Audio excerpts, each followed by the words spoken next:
right, it's time for the Cybertruck Roundup. Yeehaw! The Cybertruck Roundup. Now, I want to start off with the elephant in the room.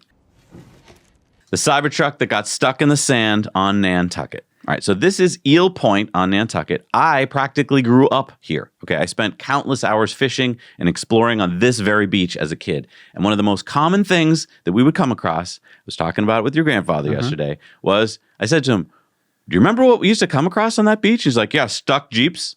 Yes, stuck Jeeps.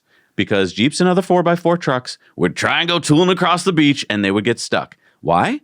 Because this is the home to scallops and quahogs and other clams that live in this very soft sand. And the Cybertruck is a 6,600-pound vehicle, and those tires look fully inflated.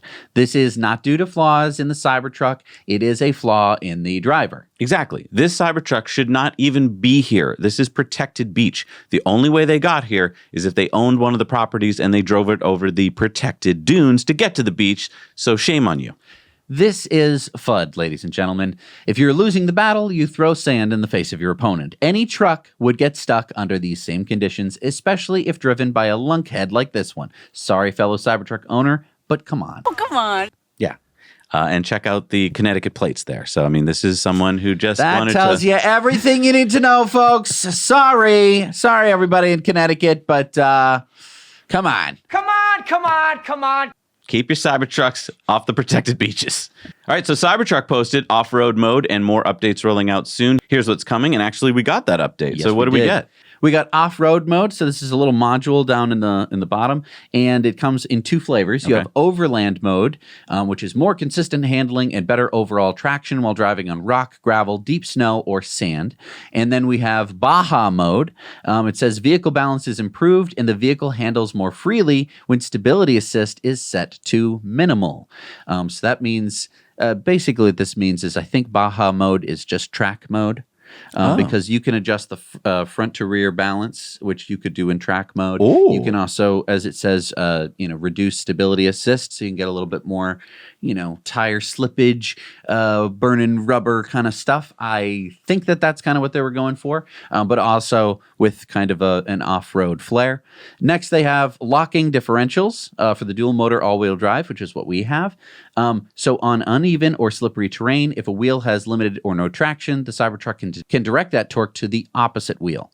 I think it actually does have differential lockers. So normally, obviously, you have a differential, so that way when you're making a turn, the outside wheel can turn more than the inside wheel. But that doesn't work as soon as you are on a soft surface because it'll just spin one wheel. If you lock the differential, that means that both wheels will turn at the same rate, and that means that you have more consistent off-road capability. And then also for the Cyber Beast Tri-Motor, it has just the front locking differential because obviously the back doesn't have a differential since it has two separate motors. Next up is Trail Assist for off-road mode. It's like cruise control, but for off-roading. Trail Assist helps maintain a set cruising speed so you can focus on steering. Trail Assist works as both a hill ascent and descent control, helping keep the wheels from slipping.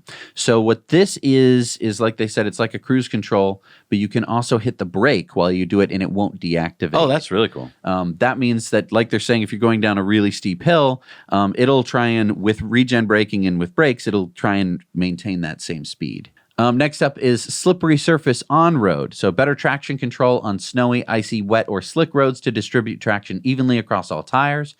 This is not on the off-road module, so you don't have to park in order to enable this. You just go to the dynamics page and select slippery surface. That's great. I'm assuming that this is basically just for snow and other on-road, hazard. I guess if you're driving through an oil spill, maybe you'd use that. Next is ride handling with a load, and this is adaptive suspension now estimates payload more accurately and automatically adjusts damping to deliver a more comfortable ride and more consistent, confident handling. And we went and picked something up the other day, and I guess it was adjusting for that. Right, along with a cab full of people. So all of that is going to take all of that into account when it's adjusting the dampening of the suspension. And lastly, we get Cyber Tent mode. It levels the suspension so you can sleep comfortably on a flat surface in your Cyber Tent. It also keeps the tonneau cover open to accommodate your tent.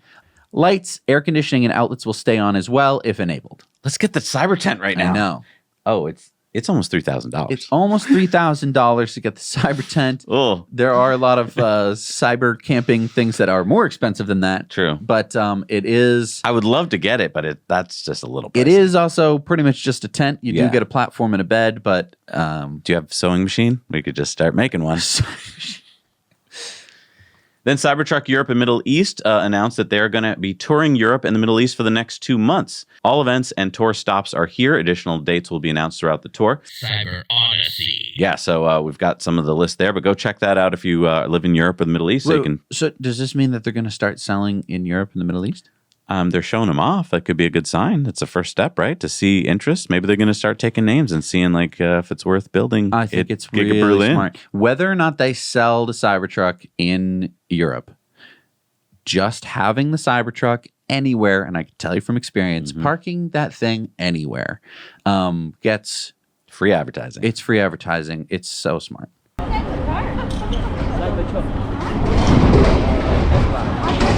Yeah, it looks really, really good in person. That's crazy, dude. And then Elon tweeted, Cybertruck eats pickup trucks for breakfast with a side of bacon. It's so true. Now that we have all 3 trucks, I can honestly say that is true. Check this out, Jesse. Unplugged Performance just posted, we themed this completely custom designed wrap for Salamandrin after the iconic P-51 Mustang bomber from the 40s and 50s with the famous shark mouth. Every detail was hand-drawn and specifically positioned. And Elon said, fire. P-51 Mustang bomber? Well, I mean, it did carry a couple bombs sometimes, didn't it? It's a fighter, dude. It could carry 1 bomb, I think. It was a fighter, but I think it actually could carry a bomb. So what? I know, it's a fighter. What are you It's a talking fighter. about? That's. I mean, I don't know. Like, would you call it the F-15 like bomber? Well, no, you'd call a lot it a of fighter. them- I a know lot of it's a them are called fighter. fighter bomber. That one's a fighter bomber. I'm sorry. Never mind. Go ahead. Wow. Hit That's a fine. nerve. No, that's fine. Go ahead. It's fine. It's fine. We'll just forget history. It's okay. Comment down below. I thought it carried a bomb as well. That doesn't mean it's a bomber. No, I know. That's not what a bomber was in World War II. What are you, crazy? Anyway, thank you so much for the Cybertruck Owners Club. They have so much news, and there's so much more news happening now that there are actual Cybertruck owners. Which I guess we're now officially one of. Yes, we're officially a Cybertruck owner. We've just been playing up until I now. belong on the club now. So, yeah, you can join us if you want to over on the Cybertruck Owners Club. If you're waiting for the Cybertruck, like so many people, you can find your spot in line. It was so helpful because it was comforting to know like when it was coming. You don't want to just be like, well, I don't know. And this was the #1 stop for news. Yeah. If we weren't following Cybertruck Owners Club, we wouldn't have any idea when we would have gotten our truck. True. Episodes of Tesla Time News on Tuesdays and in-depths on Fridays. Just click the link down below and head over to the Now You Know channel.